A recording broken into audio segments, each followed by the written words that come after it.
दाल चावल को कहाँ है रे गुड्डू? तो बाबू मन हरे मन तो नांगर धल गए। ये सारे हर घर के ही रोना है भाई साले।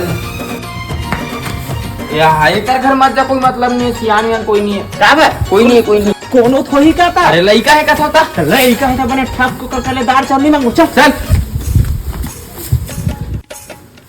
या तोर दाई बाबू है बेटा? नहीं तो लेनदार खोचे लाते ते मला एक बोरी चावल देते रे। अरे नहीं उठा सका यार, हम लोग उठाने लगी। हाँ बेटा कदे कर हवे। हाँ ले मनीष इन्हीं अपने घर में चावल धरा।